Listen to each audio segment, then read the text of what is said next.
ಉತ್ತರ ಪ್ರದೇಶದ ಪ್ರಯಾಗ್ರಾಜ್ನಲ್ಲಿ ನಡೆಯುತ್ತಿರುವ ಮಹಾಕುಂಭಮೇಳದಲ್ಲಿ ಪುಣ್ಯ ಸ್ನಾನಕ್ಕೆ ಹೋಗಿದ್ದಂತಹ 4 ಕನ್ನಡಿಗರು ಅಸುನೀಗಿದ್ದಾರೆ. ಈ ವಿಚಾರ ಅವರ ಕುಟುಂಬಸ್ಥರಿಗೆ ಬರಸಿಡಿಲು ಬಡಿದಂತಾಗಿದ್ದು, ಇನ್ನು ಅಸುನೀಗಿದ ಕುಟುಂಬಸ್ಥರ ಮನೆಗೆ ಸ್ಥಳೀಯ ಶಾಸಕರು ಭೇಟಿ ನೀಡಿ ಸಾಂತ್ವನವನ್ನು ಕೂಡ ಹೇಳ್ತಾ ಇದ್ದಾರೆ. ಇನ್ನು ಮೃತದೇಹಗಳನ್ನು ತರಲು ಜಿಲ್ಲಾಡಳಿತ ವಿಶೇಷ ಅಧಿಕಾರಿಗಳನ್ನು ಉತ್ತರ ಪ್ರದೇಶಕ್ಕೂ ಕೂಡ ಕಳಿಸಿದೆ. ಕುಂಭಮೇಳ ಕಾಲ್ತುಳಿತಕ್ಕೆ ಬೆಳಗಾವಿಯ 4 ಬಲಿ. ಸಾವಿನ ಸುದ್ದಿ ತಿಳಿದು ಮುಗಿಲು ಮುಟ್ಟಿದ ಆಕ್ರಂದನ. ಇಂದು ಸಂಜೆ ಹೊತ್ತಿಗೆ 4 ಶವಗಳು ಬೆಳಗಾವಿಗೆ. ಉತ್ತರ ಪ್ರದೇಶದ ಪ್ರಯಾಗರಾಜ್ ಮಹಾಕುಂಭಮೇಳದಲ್ಲಿ ಮೌನಿ ಅಮಾವಾಸ್ಯೆ ದಿನ ಪುಣ್ಯ ಸ್ನಾನಕ್ಕೆ ಹೋಗಿದ್ದ 4 ಕನ್ನಡಿಗರು ಬಾರದ ಲೋಕಕ್ಕೆ ಪಯಣ ಬೆಳೆಸಿದ್ದಾರೆ. ಬೆಳಗಿನ ಜಾವ ಸಂಭವಿಸಿದ ಕಾಲ್ತುಳಿತದಲ್ಲಿ ಬೆಳಗಾವಿಯ 4 ದಾರುಣ ಸಾವು ಕಂಡಿದ್ದಾರೆ. ಕಳೆದ ಭಾನುವಾರ ಬೆಳಗಾವಿಯಿಂದ ಪ್ರಯಾಗರಾಜ್ಗೆ 30 ಜನರ ತಂಡ ಪ್ರಯಾಣ ಬೆಳೆಸಿತ್ತು. ಇದರಲ್ಲಿ ಬೆಳಗಾವಿಯ ವಡವಾಗಿಯ ನಿವಾಸಿಗಳಾದ ತಾಯಿ ಜ್ಯೋತಿ ಹತ್ತರವಾಟ್, ಮಗಳು ಮೇಘನಾ ಹತ್ತರವಾಟ್ ಮೃತಪಟ್ಟಿದ್ದಾರೆ. ಅತ್ತ ಬೆಳಗಾವಿ ಶೆಟ್ಟಿಗಲ್ಲಿ ನಿವಾಸಿ ಅರುಣಾ ಕೋಪಾರ್ಡೆ ಮತ್ತು ಶಿವಾಜಿನಗರದ ನಿವಾಸಿ ಮಹಾದೇವಿ ಬಾವನೂರು ಅಸುನೀಗಿದ್ದಾರೆ. ಕಾಲ್ತುಳಿತದಲ್ಲಿ ಈ 30 ಜನರ ಗುಂಪು ಚೆಲ್ಲಾಪಿಲ್ಲಿಯಾಗಿದೆ.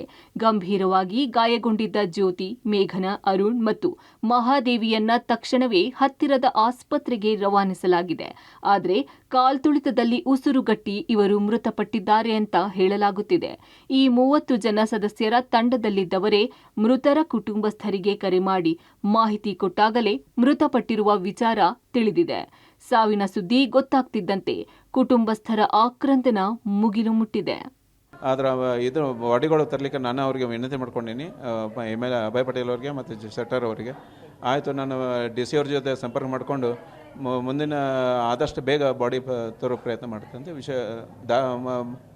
ರೋಡ್ ಮುಖಾಂತರ ಬರ್ಬೋದು ಅಂತ ಅವರು ಹೇಳ್ಯಾರ. ಬಟ್ ಯಾವ ರೀತಿ ಅವ್ರು ವಿಚಾರ ಮಾಡ್ಯಾರ ನಂಗೆ ಕಲ್ಪನೆ ಆಗಿಲ್ಲ. ಇನ್ನು ಕಾಲ್ತುಳಿತದಲ್ಲಿ ಸಾವು, ಗಾಯಗೊಂಡ ವಿಚಾರ ಮಾಧ್ಯಮಗಳಲ್ಲಿ ಪ್ರಸಾರ ಆಗುತ್ತಿದ್ದಂತೆ ಕುಟುಂಬಸ್ಥರಲ್ಲಿ ಆತಂಕ ಮನೆ ಮಾಡಿತ್ತು.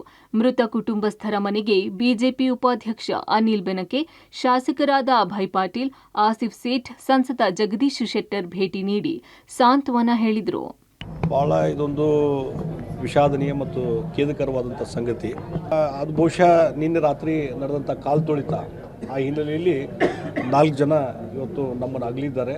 ಅದರಲ್ಲಿ ಇವತ್ತು ಏನು ಹತ್ತರವಾಡ ಫ್ಯಾಮಿಲಿ ಏನಿದಾರಲ್ಲ, ದೀಪಕ್ ಹತ್ತರವಾಡ ಅವರ ಮನೆಯವರು ಮತ್ತು ಅವ್ರ ಮಗಳು ಇಬ್ಬರು ಇದರಲ್ಲಿ ಅವರು ನಿಧನರಾಗಿರೋಂಥ ಮಾಹಿತಿ ಬಂದಿದೆ. ಅಲ್ಲಿ ಜಿಲ್ಲಾಡಳಿತದ ಜೊತೆನೂ ನಮ್ಮ DC ಅವರು ಕಾಂಟ್ಯಾಕ್ಟ್ನಾಗಿದ್ದಾರೆ.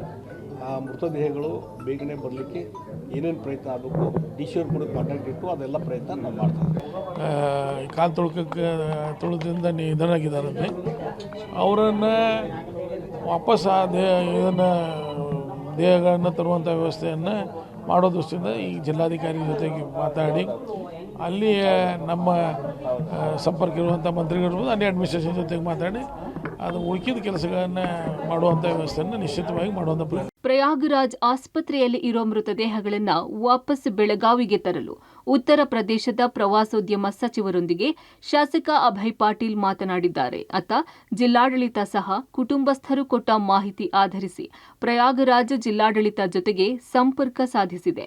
ಅಲ್ಲದೆ ವಿಶೇಷ DC ಹರ್ಷ ಶೆಟ್ಟಿ ಮತ್ತು ಹೆಚ್ಚುವರಿ SP ಶ್ರುತಿ ನೇತೃತ್ವ ತಂಡ ದೆಹಲಿಗೆ ತೆರಳಿದೆ. ಉತ್ತರ ಪ್ರದೇಶದಿಂದ ರಸ್ತೆ ಮೂಲಕ ದೆಹಲಿಗೆ ತಂದು ಬಳಿಕ ಏರ್ ಆಂಬ್ಯುಲೆನ್ಸ್ನಲ್ಲಿ ಇಂದು ಮಧ್ಯಾಹ್ನ 3 ಗಂಟೆ ವೇಳೆಗೆ ಮೃತದೇಹಗಳನ್ನು ಬೆಳಗಾವಿಗೆ ತರುವ ಸಾಧ್ಯತೆ ಇದೆ. ಒಟ್ನಲ್ಲಿ 144 ವರ್ಷಗಳಿಗೊಮ್ಮೆ ನಡೆಯೋ ಕುಂಭಮೇಳಕ್ಕೆ ಹೋಗಿದ್ದ 4 ಕೊನೆಯುಸಿರೆಳೆದಿರೋ ಕುಟುಂಬಸ್ಥರಿಗೆ ಆಘಾತ ತಂದಿದೆ. ಸದ್ಯ ಪ್ರಯಾಗರಾಜ್ಗೆ ಹೋದವರು ಸುರಕ್ಷಿತವಾಗಿ ವಾಪಸ್ ಬಂದ್ರೆ ಸಾಕು ಎಂಬಂತೆ ದೇವರಲ್ಲಿ ಜನರು ಬೇಡಿಕೊಳ್ಳುತ್ತಿದ್ದಾರೆ. ಚೇತನ, ಪಬ್ಲಿಕ್ ಟಿವಿ, ಬೆಳಗಾವಿ.